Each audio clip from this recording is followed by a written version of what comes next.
धीरे धीरे कबीरदास जी बड़े होने लगे। अब तो रोज एक हिंदू के घर से आता है प्रसादी भोग, वही पाते हैं और कुछ पाते नहीं है। माता पिता को चिंता तो होने लगी कि भैया ये कहीं ऐसा नहीं हो कि देवी देवताओं को भी हमारे घर में ले आवे। तब पति पत्नी समझाते, ठीक है भगवान ने संतान नहीं दी थी, उससे अच्छा हो तो गई, एक संतान तो है, थोड़ा बड़ा होगा इसको भी सिलना बुलना सिखा देंगे, हमारी तरह काम धंधा करेगा, सब बढ़िया चलेगा। कबीरदास जी बड़े हुए थोड़े से, तो जैसे हमारे यहां पर अन्नप्राशन संस्कार होता है, हमारे यहां पर मुंडन संस्कार होता है, हमारे यहां पर नामकरण संस्कार होता है, फिर उसके बाद कर्ण छेदन संस्कार होता है, उसके बाद यज्ञोपवीत संस्कार होते हैं। ये सारे संस्कार बच्चों के होते हैं। ऐसी अन्य वर्ग विशेष वालों के यहां भी संस्कार होते हैं। संस्कार तो नहीं कहेंगे, पता नहीं क्या ही होता है वो। तो एक उनके यहां की पद्धति से कुछ होना था, और वो जब तक नहीं होता तब तक उसको पूर्ण मुसलमान नहीं मानते। तो वो करवाने के लिए किसी मौलवी जी को बुलवाया, बोले कि आप कर दीजिए। तो कहते हैं सैकड़ों मौलवी आ गए, सैकड़ों बड़े बड़े पीर आ गए, लेकिन दूसरों की पीड़ा दूर करने वाले, बुखार दूर करने वाले जैसे ही कबीरदास जी के घर में प्रवेश करते, तो प्रवेश करते ही उनको इतना तीव्र बुखार चढ़ता, नाचने लगते महाराज। उनका सिर इतना भारी हो जाता, चीखने चिल्लाने लगते, अरे तुम्हारे घर में कुछ है जिसके कारण हमारी बुद्धि भ्रष्ट हो जाती है, बुखार चढ़ जाता है। सब भाग जाते हैं वहां से। बड़े बड़े लोग आए, लेकिन महाराज कबीरदास जी को स्पर्श नहीं कर पाए। तब एक बहुत बड़े मौलवी जी थे, वो हिंदुओं की भी खूब पहचान करते थे। उनके पास जाकर के पूछा, बोले क्या हो रहा है, हमारे घर में कोई आकर के ये क्रिया कर क्यों नहीं पा रहा है? बोले मैं आता हूं। तभी उन्होंने आकर के देखा, बोले अरे घर से बाहर आके बात करो, सब लोग सावधानी से सुनो। तो उनके पिताजी बाहर गए, बाहर जाके बोले क्या हुआ?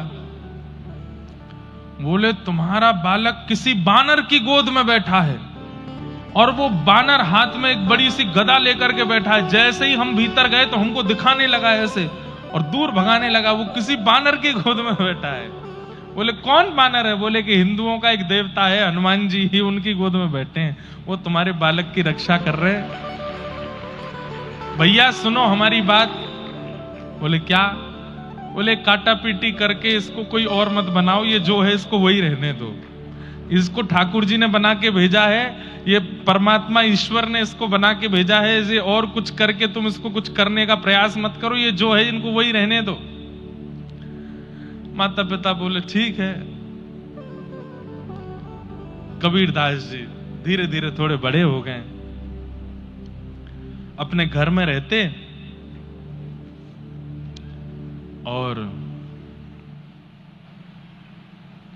कभी कभी ध्यान लगाने के लिए बैठ जाते। एक दिन माताजी चक्की पीस रही थी, उसमें गेहूं डाल रही थी। कबीरदास जी आए और आकर के बोले मां, ये तुम इतने सारे गेहूं अंदर डालती हो, सब कहां चले जाते हैं? तो मां ने बताया ये सब पिस करके बाहर आ जाते हैं। तुरंत कबीरदास जी बोले ओहो, तो यही तो दुनिया का चक्र है मां। ये दो पाटे हैं, और इन दो पाटों के बीच में तुम जितने गेहूं डालते हो सब पिस करके आटा बन जाते हैं। ठीक वैसे ही मैया, ये आकाश भी ऊपर वाला पाटा है, पृथ्वी नीचे वाला पाटा है। इन दोनों के चक्र में मैं, आप और ये पूरी दुनिया पिस रही है मां। हम सब पिसने के लिए आए हैं यहां पर, कोई नहीं बचेगा।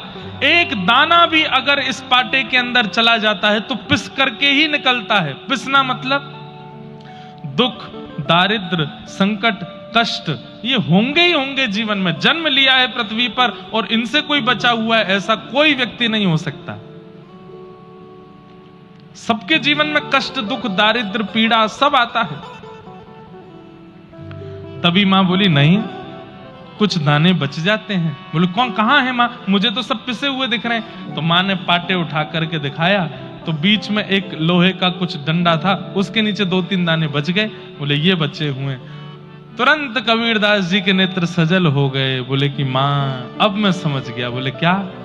इस पृथ्वी रूपी चक्की में सब आते हैं, आकाश और पृथ्वी के चक्के में सब पिसते चले जाते हैं, लेकिन ये बीच में एक लोहे का तंतु है, इसके नीचे जो छुप जाता है उसको ये पृथ्वी और ये आकाश और ये सब पिसा नहीं पाते। ये तंतु ही श्री गुरुदेव के चरणारविंद हैं।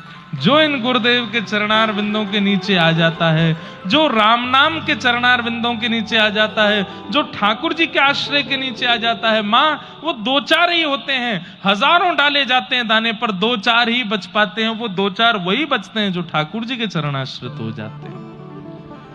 चलती चाकी देख के देत कबीरा रोए, 2 पाटन के बीच में साबुत बचा न कोई।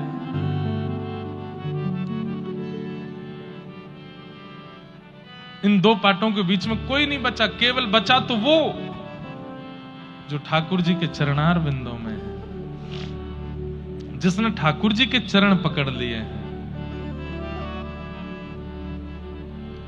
मेरे तो आधार सीताराम के चरणार विंद, मेरे तो आधार सीताराम के चरणार, ओ मेरे तो आधार सीताराम के चरणार विंद, मेरे तो आधार सीताराम के चरणार, राम के चरणार विंद, राघव के चरणार विंद, राम के चरणार विंद,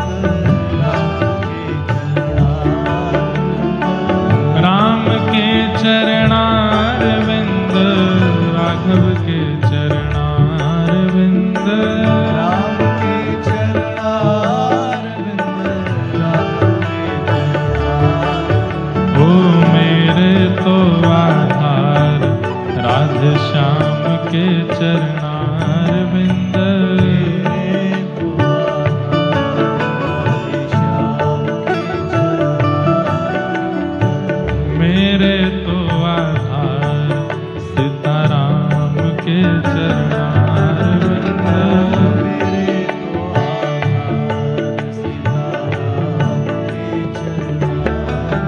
हे राम के चरणार विंद, राघव के चरणार विंद, राम के चरणार विंद,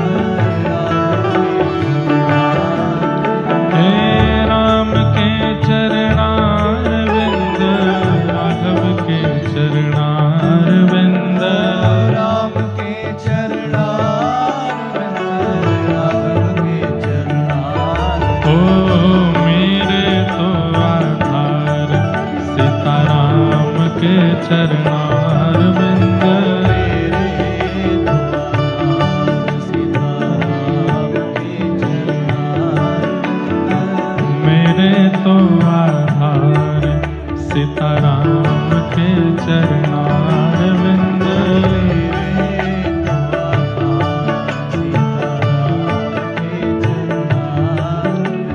मुझे दुनिया से नहीं कोई काम, मुझे दुनिया से नहीं कोई काम। हमारे ब्रज में गाते हैं, हमारे बरसाने वाले गाते हैं, पूज्य विनोद बाबा गाते हैं, गाइए भाव से, मुझे दुनिया से नहीं कोई काम, मुझे दुनिया से नहीं कोई काम, मैं तो रटूं राधा राधा नाम, मैं तो रटूं राधा राधा नाम, मैं तो रटूं राधा राधा नाम, मैं तो रटूं राधा राधा नाम,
जगत है एक सपना,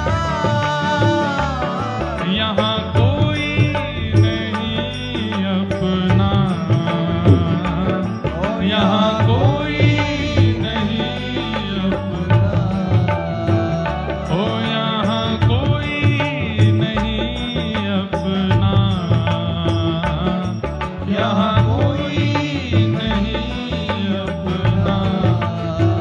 ओ मेरी अपनी वृषभानु दुलारी, मेरी अपनी वृषभानु दुलारी, मेरी अपनी वृषभानु दुलारी, मेरी अपनी वृषभानु दुलारी। ओ जहाँ विराजे राधा रानी, जहाँ विराजे राधा रानी, ओ जहाँ विराजे राधा रानी, जहाँ विराजे भुजा उठा के गाओ। मेरो मन लाग्या बरसाने में, जहाँ विराजे श्यामा प्यारी। ओ मेरा मन लाग्या बरसाने में, जहाँ विराजे राधा रानी। मेरो मन लाग्या बरसाने में, जहाँ विराजे श्यामा प्यारी। मेरो मन लाग्या बरसाने में, जहाँ विराजे श्यामा वृंदावन धाम की।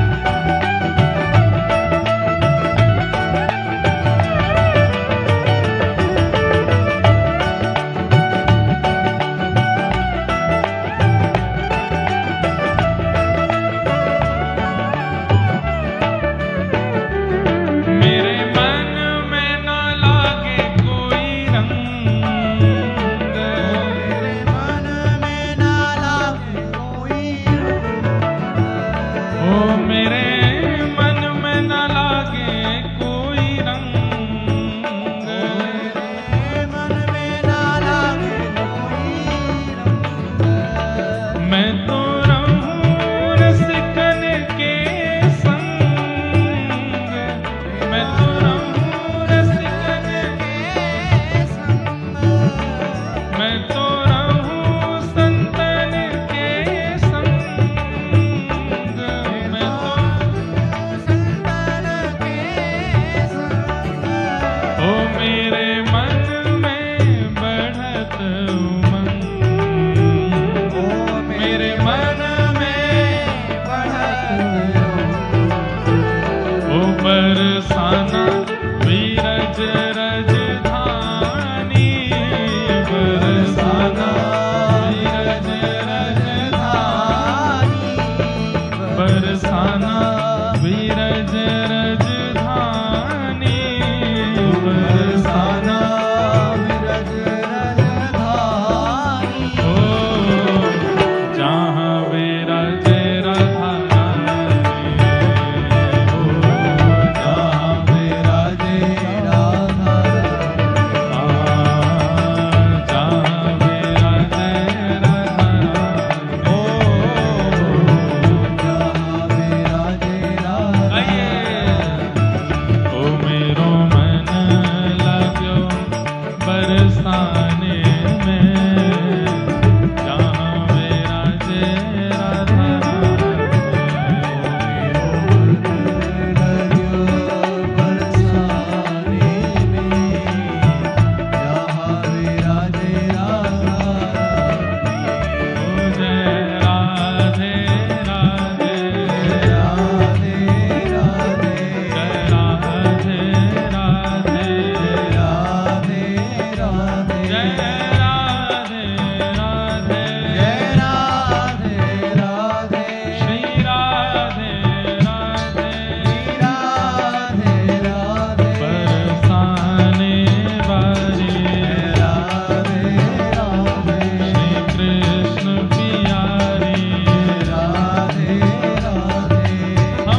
वाह।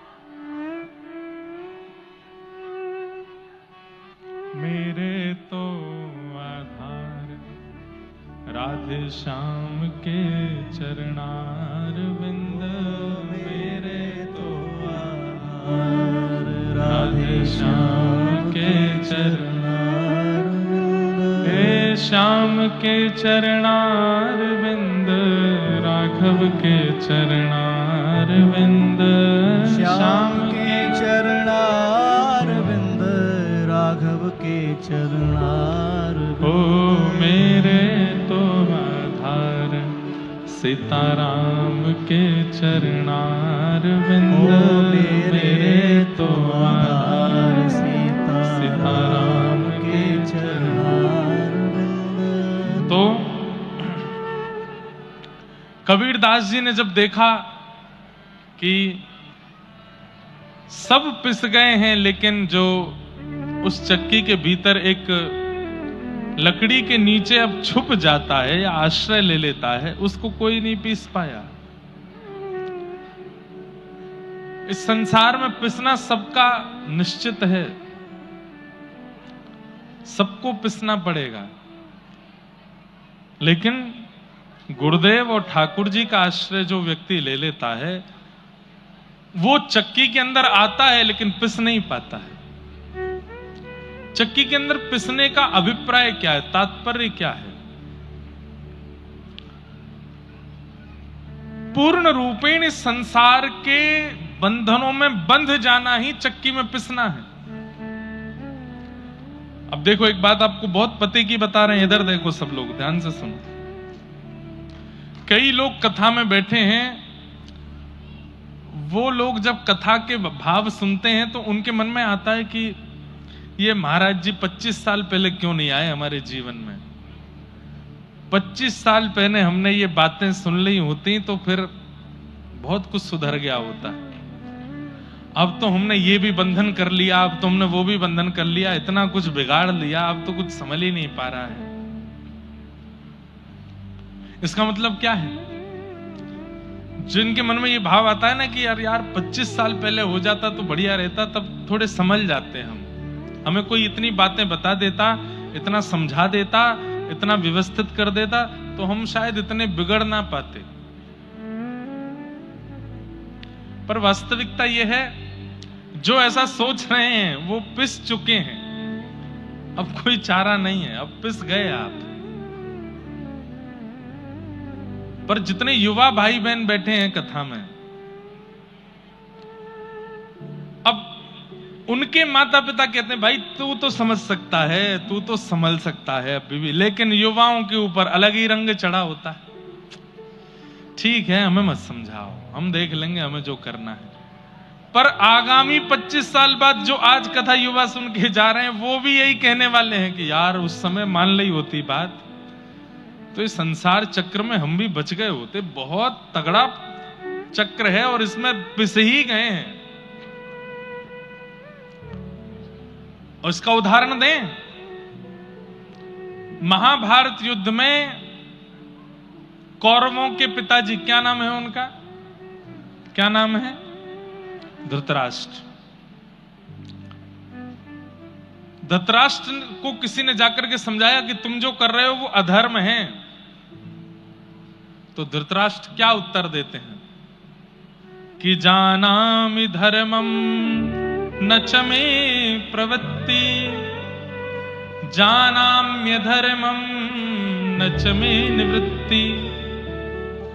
मैं जानता हूं कि धर्म क्या है और मैं जानता हूं कि अधर्म क्या है, पर जानते हुए भी कि ये धर्म है, मैं पता नहीं क्यों कर नहीं पा रहा हूं, और जानते हुए कि जो कर रहा हूं वो अधर्म है, उसको छोड़ नहीं पा रहा हूं। और अब बहुत देर हो चुकी है, अब मैं इस चक्र से निकल नहीं पाऊंगा, अब तो नाश होकर के ही मेरा कल्याण होगा। इसका मतलब क्या है? वो जानते थे कि अब मैं फंस गया हूं इस संसार चक्र में, अब तो पिस करके ही निकल पाऊंगा बाहर। कुंभकर्ण जब समझाते हैं रावण को, तो कुंभकर्ण कहते हैं भैया तुमने संतों के यज्ञ में विघ्न किया, तुमने ऐसा किया वैसा किया, यहां तक भी बात ठीक थी, लेकिन किसी की पर स्त्री का अपहरण किया, ये अच्छा नहीं किया भैया, ये अच्छा नहीं। अगर आप युद्ध जीत भी गए तो भी इसका परिणाम लंका को भोगना पड़ेगा, आज नहीं तो कल, कल नहीं तो परसों। भैया ये काम आपने अच्छा नहीं किया। तब रावण कहता है, मैं जानता हूं कि मैंने अपराध किया, लेकिन मैं इतने अपराध कर चुका था कि इसके अलावा कोई और उपचार नहीं था अपना उद्धार करवाने का, इसलिए सीता जी का हरण करके आया ताकि राम जी आए और आकर के मेरा वध करके उद्धार करें मेरा। नहीं तो मेरे उद्धार का और कोई रास्ता मुझे दिख नहीं रहा है। क्यों? पिस गया हूं मैं भी संसार में। अब मैं अगर ये सोचूं कि भाई रावण तू बद्रीनाथ चला जा, अब जाके भजन कर ले, तू गंगा तट पर जाके, अब ये हो नहीं पाएगा। अब तो एक ही उपचार है कि मैं इतना क्रूर हो जाऊं कि ठाकुर जी को आना पड़े मेरा वध करने। तो कई लोग ऐसे हैं जिनकी आयु निकल गई हाथ से, 40, 50, 55, 60 के हो गए। कभी कभी कथा सुन के बड़े दुखी हो जाते हैं। क्यों? महाराज जी 25 साल पहले हमको किसी ने नहीं बताई ये बातें, नहीं तो हम समझ जाते। 30 साल पहले कथा सुन ली होती तो शायद हमारा जीवन परिवर्तित हो चुका होता। अब करके क्या फायदा? अब तो घर में आग लग चुकी है, अब तो घर में आग लग चुकी है, अब कुआं खोद करके क्या फायदा?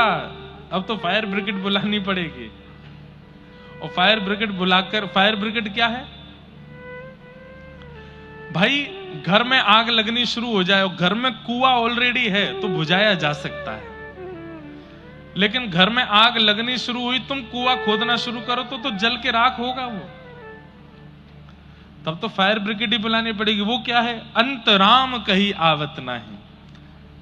अब तो उम्र निकल गई भैया, अब बदल नहीं सकते। अब तो एक ही प्रयास करो कि अंतिम श्वास में राम नाम निकल जाए मुख से,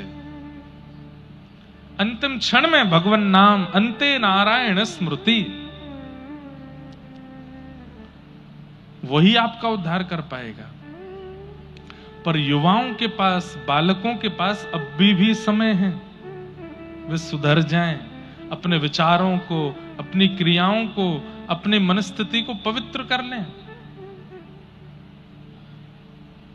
अपने आहार विहार आचरण को शुद्ध कर लें।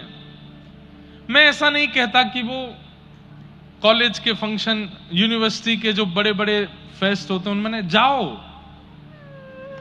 बाहर से सबको ऐसा दिखाओ कि भाई तुमसे ज्यादा संसारी कोई नहीं, पर अंदर से परम वैष्णव रहो, परम भक्त रहो, शुद्ध आचरण, शुद्ध बुद्धि का पालन करो।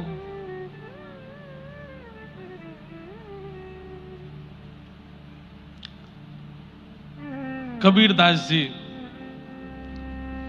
जी को अपना कबीरो लिखना भी नहीं आता था, पर इतने बड़े कवि हो गए क्योंकि वो जब बोलते थे उनके मुख से निकलने वाले शब्द आभा मंडल को प्रभावित करते थे, और उसी को सुन सुन करके लोगों ने कबीरदास जी की पंक्तियों को लिख दिया दुनिया में। बाकी कबीरदास लिखना नहीं जानते थे, राम बोलते थे। थोड़े और बड़े हुए कबीरदास, पिताजी इनको लेकर के गए कहां? मदरसा पढ़ाने के लिए। मदरसा में मौलवी जी ने इनको ले लिया भीतर, लाओ हम पढ़ाएंगे इनको। मौलवी जी पढ़ा रहे थे, पढ़ाते पढ़ाते कोई काम आ गया तो बच्चों को बोले तुम लोग तैयारी करो, मैं अभी आता हूं। बाहर गए तो कबीरदास जी ने सारे बच्चों को राम राम राम बोलना सिखा दिया। बोलो बच्चों राम राम। अब सारे वहां पर जो मदरसे में बच्चे पढ़ने आए वो सब राम राम राम राम राम उच्चारण करने लगे। कबीरदास जी बोले ऐसे नहीं, नेत्र बंद करो, मेरुदंड कमर का सीधा करो, दोनों भुजाओं को बिल्कुल ऐसे रखो। बोले इससे क्या होगा? बोले इससे वो ईश्वर, वो परमात्मा जिसके हमारी माता पिता आराधना करते हैं उसका दर्शन होगा। बोले अच्छा, और क्या होगा? बोले वो ईश्वर मिल जाएगा तो जो चाहोगे तुमको खिलाएगा, जो चाहोगे पिलाएगा। सब बच्चे आकर्षित हो गए बात से। बाल चेष्टा, बालकों को जैसा बता दो, उनके अंदर छल नहीं है ना, उनके अंदर कपट नहीं है, वो विश्वास से युक्त होते हैं। छोटे बच्चों की एक खूबी होती है, उनमें विश्वास की पराकाष्ठा 99% होती है। उनको अगर बोल दो तू सो जा, शाम को तुझे बाजार लेके जाएंगे, तो सो जाएगा, क्योंकि विश्वास इतना करते हैं वो। देख तू खा लेगा ना, हाँ तू खा लेगा तो फिर तेरे को कल वो वाला टॉय दिलाएंगे, तो तुरंत खा लेता है। क्यों? विश्वास की पराकाष्ठा 99% होती है। फिर हम ही छल करके, कपट करके, उसकी इच्छाएं पूरी ना करके, उसको विश्वास को तोड़ करके उसको कपटी बना देते हैं। उसको बार बार हम जब विश्वास दिलाते हैं कि हम ऐसा करेंगे, तू करेगा तो हम ऐसा, और नहीं करते तो धीरे धीरे उस बच्चे को समझ आने लगता है कि ये झूठ है, ये कपट है, और फिर वह भी वो करना सीख जाता है। भैया ये परिवार चार दीवारी के भीतर वाला ही बच्चे का निर्माण करता है। कोई समझे तो सही, कोई परखे तो सही। बाद में फिर रोते हैं 15-16 साल की अवस्था में, ये बच्चा ऐसे कैसे बिगड़ गया। वो बिगड़ा नहीं है, उसकी बचपन में आपने ऐसी क्रियाएं की हैं कि उसकी बुद्धि ऐसी हो गई।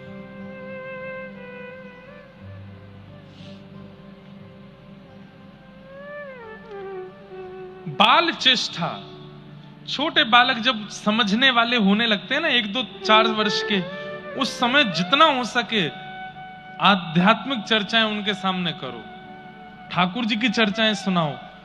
अरे कहीं और घूमने जाना ही नहीं है, वहां जाना है जहां संत विराजमान है, वहां बच्चों को घुमाने लेकर के जाओ।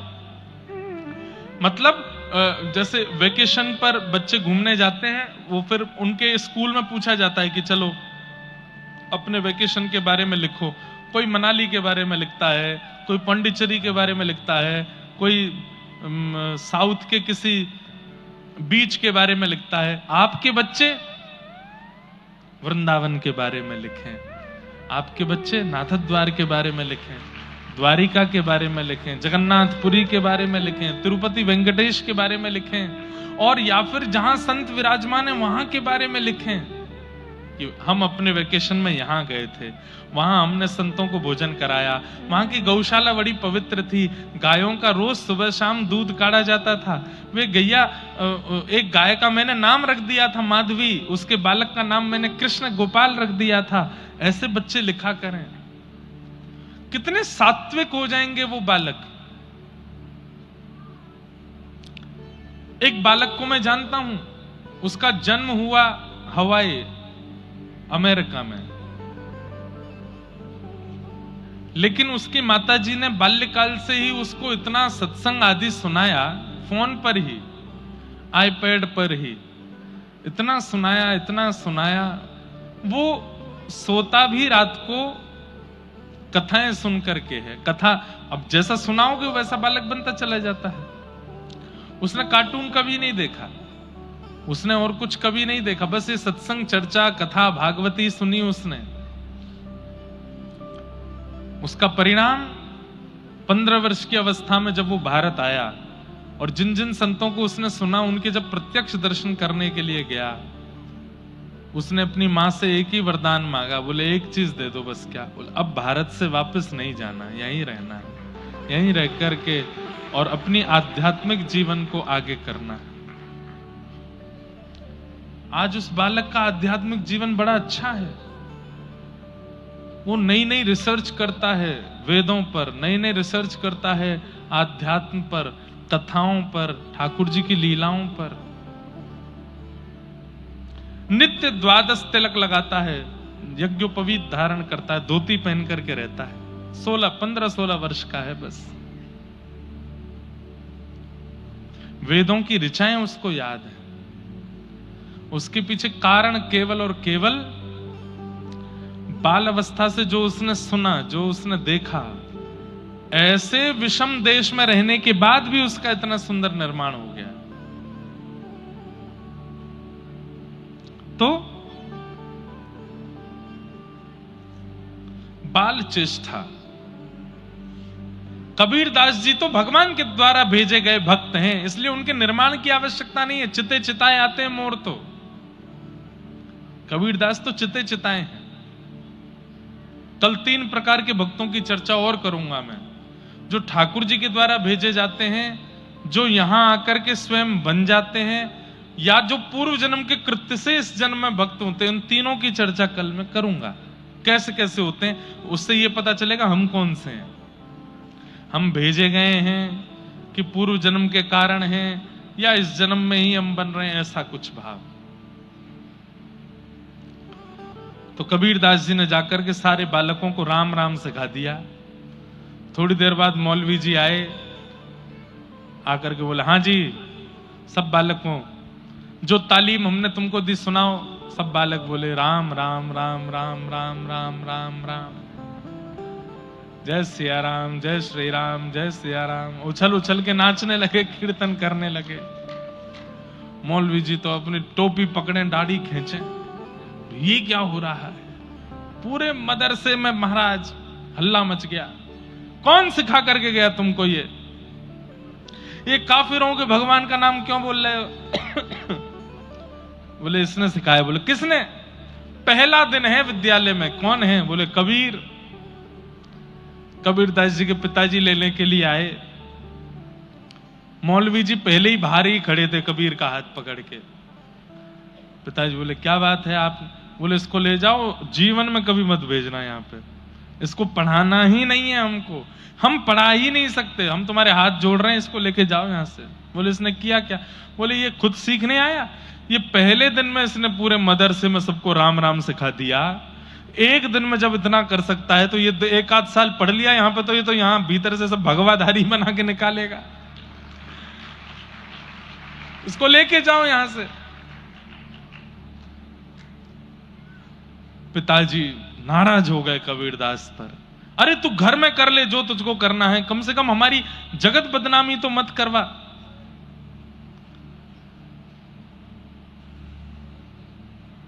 घर में आके मां ने समझाया, खूब डांटा। बोले क्यों करता है तू? तुझे क्यों नहीं समझ में आता? ये अच्छी बात नहीं है जो तू कर रहा है। कबीरदास के नेत्रों में आंसू आ गए। बोले कि आप दोनों मेरी एक बात सुन लीजिए, मैं इसके बाद स्पष्टीकरण नहीं दूंगा। क्या?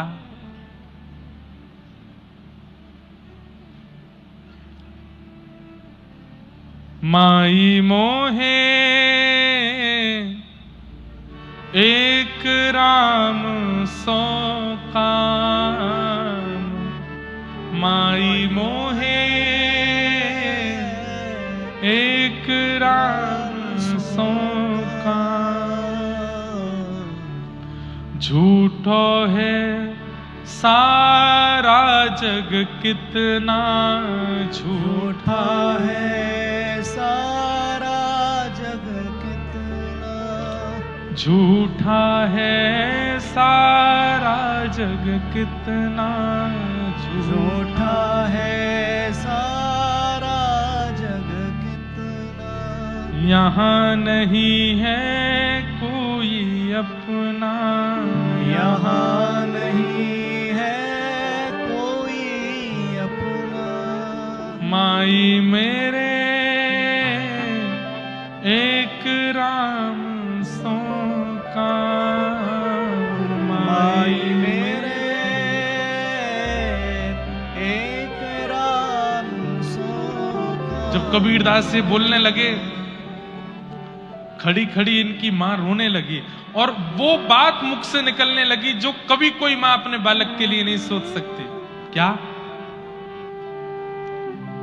ये 2 अक्षर तेरे मुख से निकलते हैं तो मेरे मन में आता कबीर कि तू मर क्यों नहीं जाता, तू जीवित क्यों है?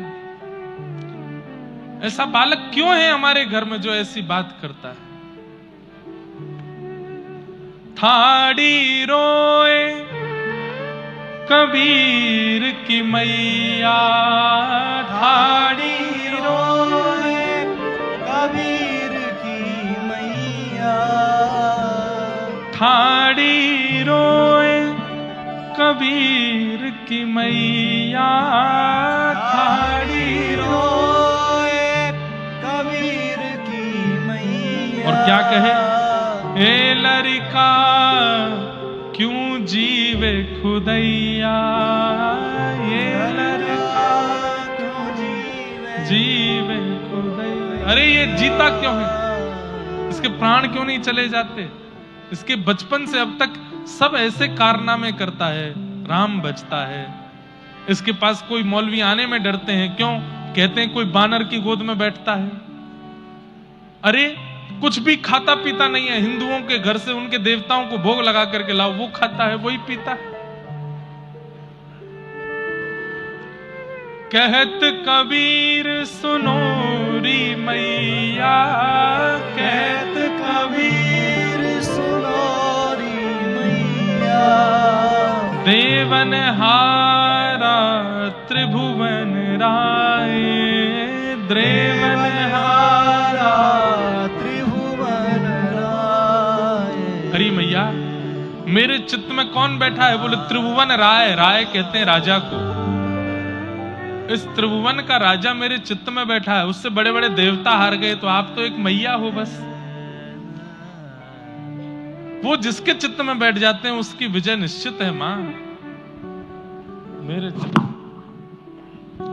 मेरे चित्त में राम बैठे, अब वो नहीं जाएंगे यहां से।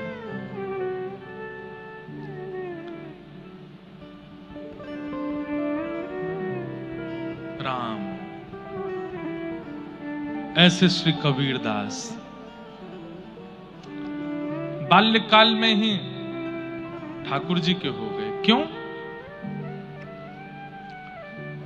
क्योंकि ठाकुर जी ने ही भेजा है। अच्छा, सूरदास जी के पद, मीराबाई के पद, अन्य अन्य भक्तों के पदों में आपको लीलाओं के दर्शन होंगे। ठाकुर जी की लीला, ठाकुर जी के रस का आस्वादन होगा। पर कबीरदास जी के पदों में केवल डांट फटकार है। सबको सिखाने के लिए आए हैं कबीरदास। ठाकुर जी ने इनको केवल शिक्षा देने के लिए भेजा, दुनिया को सिखा के आओ। इसलिए कबीरदास जी के पदों में ज्यादा रस, ज्यादा लीला, ज्यादा भाव, ये सब नहीं है। एक कबीरदास जी का बहुत अच्छा पद है, सुनाऊं। हाँ, ये डर लागे और हंसी आवे, अजब जमाना आया रे। डर लागे और हंसी आवे, अजब जमाना आया रे। कबीरदास, अब मुझे संतों नहीं पता कितने साल हो गए उनको, पर 500 के आसपास वर्ष हो गए होंगे कबीरदास को पृथ्वी पर आए हुए, और पुराने हो गए होंगे। लेकिन इतने साल पहले कबीरदास जी जो लिख करके गए वो आज भी हो रहा है दुनिया में। सब लोग मेरे पीछे गाना। डर लागे और हंसी आवे, अजब जमाना आया रे। डर लागे और हंसी आवे, अजब जमाना आया रे। ओ डर लागे और हंसी आवे, अजब जमाना आया रे। डर लागे और हंसी आवे, अजब जमाना आया रे। धन दौलत ले माल खजाना, धन दौलत ले माल खजाना, वैश्या नाच नचाया रे। वैश्या नाच नचाया रे। और मुट्ठी भर अन्न साधु मांगे, मुट्ठी भर अन्न साधु मांगे, कहीं लाज नहीं आया रे। कहीं लाज नहीं आया रे। क्या कह रहे हैं कबीरदास? डर बोले इतना धन कमाते हैं, इतना दौलत कमाते हैं, इतना सब साम्राज्य अपना बना लेते हैं, उनको अपने मनोरंजनों में व्यय करने में किसी को लज्जा नहीं आती। बड़े पर्दे पर फिल्म सितारों को देखने के लिए जाने के लिए 5,000 भी खर्च करने पड़े तो कर देते हैं। अपने लिए कुछ भी खरीदना है, कुछ भी लेना है, खाना है, पीना है, उसको करने में कोई दिक्कत नहीं होती।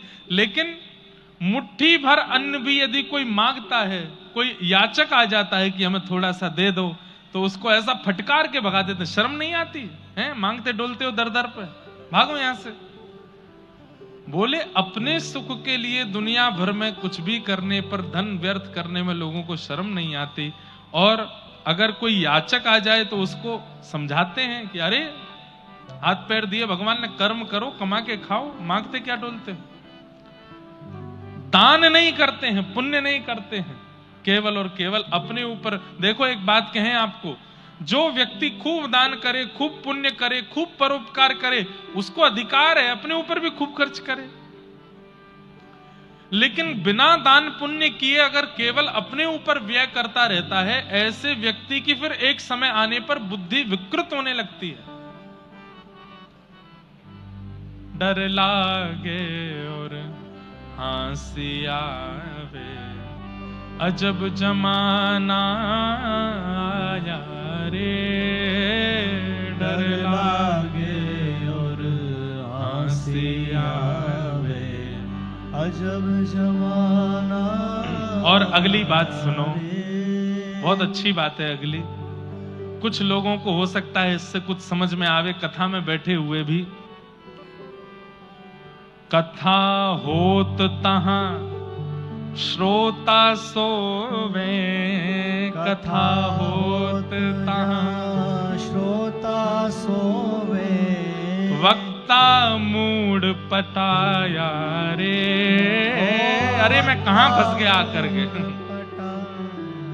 वक्ता रोते हैं, अब भाई हम इतनी दूर से कथा सुनाने आए हैं, तुम कथा में आके सो रहे हो। इसलिए हमारी दृष्टि सोफा वालों पर कम ही रहती है। नहीं, हम ये नहीं कह रहे कि सोफा वाले सो रहे हैं, पर सोफा वालों को नींद आने की संभावना ज्यादा रहती है। क्यों? अब नीचे जो बैठे हैं बेचारे, नीचे ठोस जमीन है, पीछे कोई सहारा है नहीं, ऐसे ही बैठना पड़ता है। कभी यूं बैठो, कभी ऐसे बैठो, कोई तरीका तो है नहीं, कभी ऐसे कमर लगा लो, सोए कैसे? दिक्कत में है तो नींद आने की संभावना कम है। सोफा वालों के लिए तो बढ़िया व्यवस्था है, कभी ऐसे बैठ जाते हैं, कभी यूं बैठ जाते हैं। जब कथा नहीं समझ में आती तो ऐसे बैठे हैं। तो सोफा वालों से हमको डर लगता है, क्योंकि भाई ये सो गए तो फिर हमारी कथा, इसीलिए हम नीचे वालों को ही देखते रहते हैं, भाई तुम सुनते रहो। भाई सुनो, फिर वही बात, हम इन सोफा वालों की बोले ही नहीं रहे हैं, हम दुनिया में जितने सोफा पे बैठ के सुनने वाले सबकी बोल रहे हैं। अच्छा एक बात, एक कथा का पुण्य बताऊं।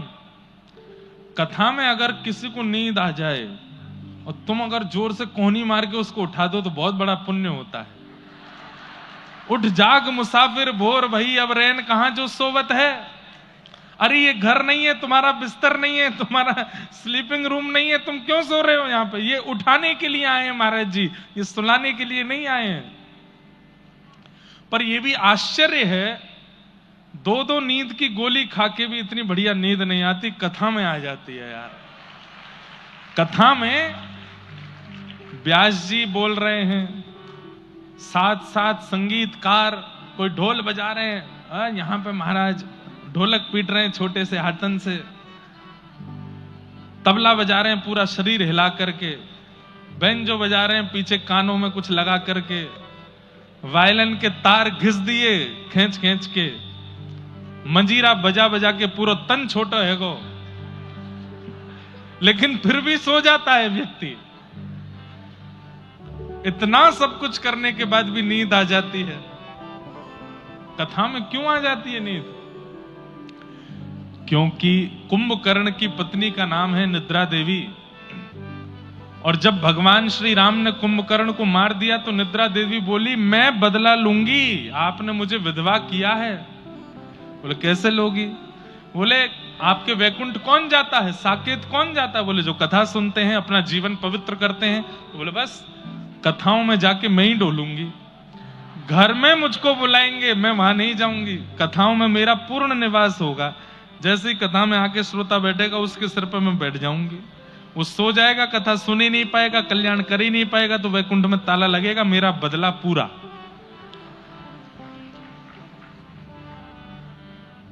भगवान बोले हम भी तुमसे बदला ले लेंगे क्या? हम व्यास जी से कहवा देंगे कि जो सोए उसके बगल वाला अगर कोहनी मार के उठाए तो उसको पुण्य मिलेगा।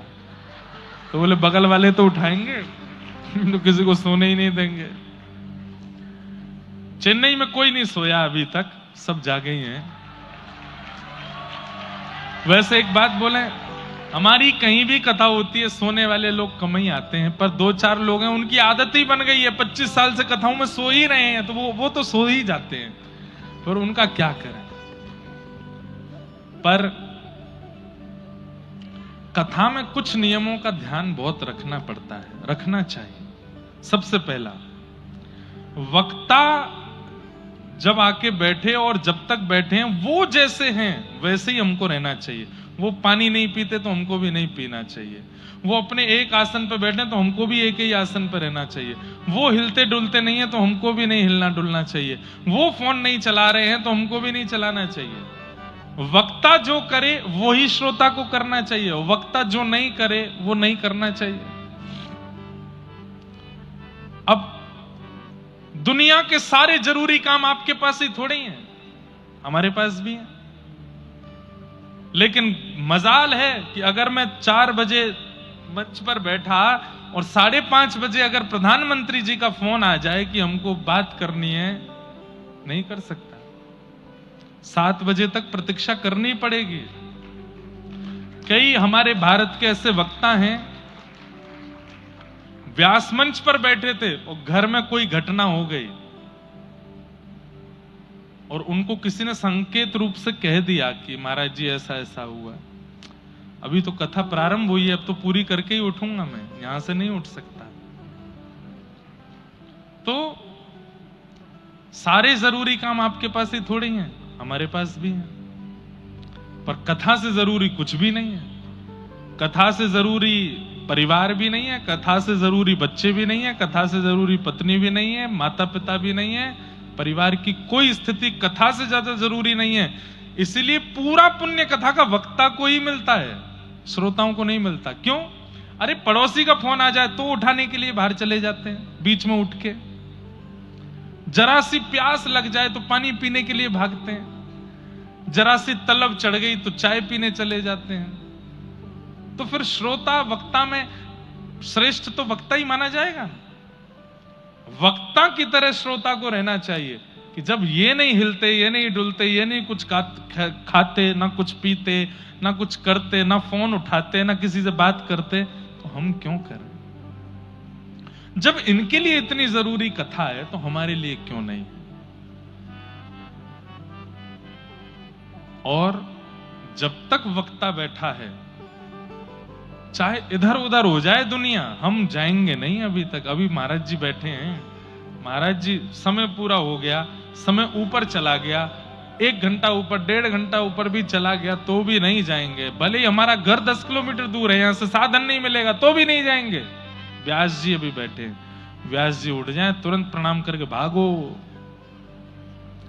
वक्ता के तरह श्रोता को होना चाहिए। तो कभी कभी हमें लगता है कुछ नियम बताएं, कुछ समझाएं। कथा मनोरंजन नहीं है, कथा मनोमंथन है। एक माता जी कहीं कथा थी तो मुझसे बोली, मैं कथा जितनी देर सुनती हूं मुझे सब याद रहता है, और जैसे ही आरती होती है मैं सब भूल जाती हूं आपने क्या सुनाया, मुझे एक भी बात याद नहीं रहती। महाराज जी क्यों? मैंने कहा भाई घड़ा ऑलरेडी भरा हुआ होगा ना, तो पानी डालोगे तो छलकेगा। मैंने कहा आपने ऑलरेडी अपने अंदर इतना कुछ भर रखा है, समाज का, संसार का, विषयों का, वासनाओं का। मैंने कहा आप अभी मेरे सामने डिनाई करोगी, मना करोगी कि नहीं कुछ भी नहीं है। मैंने कहा लेकिन ये वास्तविकता है, इतना कुछ मन में भरा हुआ है, इसलिए वक्ता कितना भी नवीन देता है आता ही नहीं चित्त में। क्यों? क्योंकि ऑलरेडी फिल्ड अप है। पंडाल में प्रवेश करते ही सब भूल जाइए, अरे यहां तक भूल जाइए मेरा नाम क्या, और बिल्कुल शून्य होकर के, बिल्कुल अपने चित्त के घड़े को खाली करके जब आप बैठोगे, एक एक बात, एक एक शब्द उस चित्त को सजा देगा, और फिर जीवन देखिए कैसा परिवर्तित होता है। पर हम ऑलरेडी कथा में कोई इसलिए आया क्योंकि निमंत्रण दिया गया है, जाना तो पड़ेगा, मुंह दिखाई करनी है।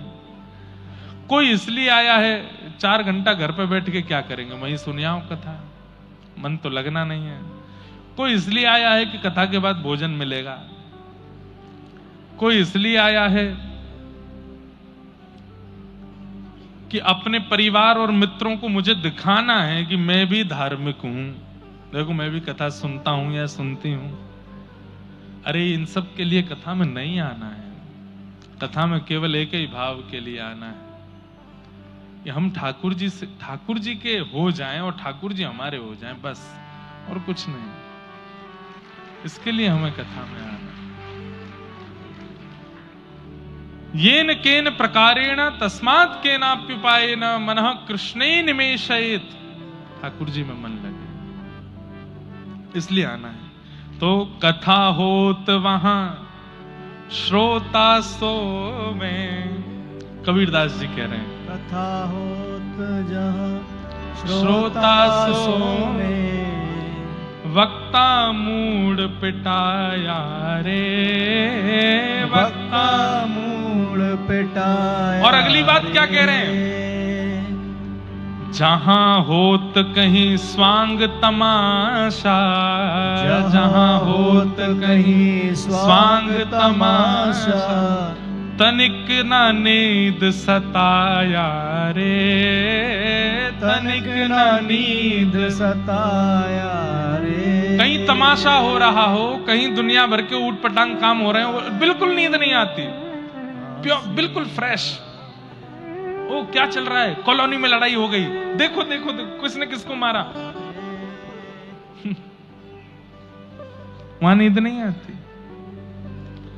हंस डर लागे और हंसी आवे, अजब जमाना आया रे, डर लागे और हंसी आवे, अजब जमाना। जैसे अब अगली बात बहुत सुंदर, कबीरदास जी की वाणी, मैंने कहा ना कड़वी वाणी है, डांट फटकारते हैं। क्या कह रहे हैं, किसी को कह दो, ए भाई सुनो, क्या रोज सुबह उठ करके स्नान ध्यान करके और तुमको 8 बजे 8:30 बजे ठाकुर जी के सामने बैठना है, उनका चरणामृत पी के ही अपने ऑफिस जाना है, कॉलेज जाना है, यूनिवर्सिटी जाना है, धंधे पे जाना है, दफ्तर दुकान जाना है। 1.5 महीना बाद पूछे, वो नियम बताया था कर रहे, महाराज जी छूट जाता है, क्या आप बता के तो गए थे पर छूट जाता है, नहीं हो पाता, 1-2 दिन छूट जाता है। कोई बात नहीं, 15 दिन में एक बार आने वाली एकादशी कर लिया करो, एकादशी तो चल रही है, वो भी कभी मेरे मित्र का बर्थडे आ जाता है एकादशी पे, कभी मेरे बच्चों का वो हो जाता है, कभी छूट जाता है महाराज जी कभी कभी। कबीरदास जी क्या कह रहे हैं सुनो, भांग तमाकू सुल्फा गांजा, भांग तंबाकू सुल्फा गांजा, सूखा खूब उड़ाया रे, सूखा खूब उड़ाया रे। चरणामृत रो नेम न धारे, चरणामृत रो नेम न धारे, महुआ चाखन आया रे, महुआ चाखन आया रे। कोई शास्त्र आज्ञा नहीं, कोई वेद आज्ञा नहीं, कोई पुराणों की आज्ञा नहीं, किसी गुरु ने आज्ञा नहीं दी चाय रोज सुबह उठ के पीने की। पर वो नियम एक बार लगता है और जीवन भर चलता है। चाहे दुनिया के किसी कोने में पहुंच जाए व्यक्ति, अगर उसका नियम है कि सुबह उठते ही चाय पीनी है, वो महाराज रात में जाते ही व्यवस्था करता है, सुबह उठ के क्या पीऊंगा, चाय पीनी है। भैया यहाँ व्यवस्था है कि नहीं है? बोले इधर तो नहीं है, 20 किलोमीटर दूर एक ठेला है चाय का। कोई बात नहीं, रोज 7 बजे उठता हूं, कल 6 बजे उठ के जाऊंगा, मैं चाय पी के आऊंगा। मतलब किसी ने नहीं कहा कि व्यसन का, चलो चाय तो एक ऐसी बात है, सब कई लोग यहां शायद इस नियम में होंगे, सुबह उठते ही चाय पीने का नियम है।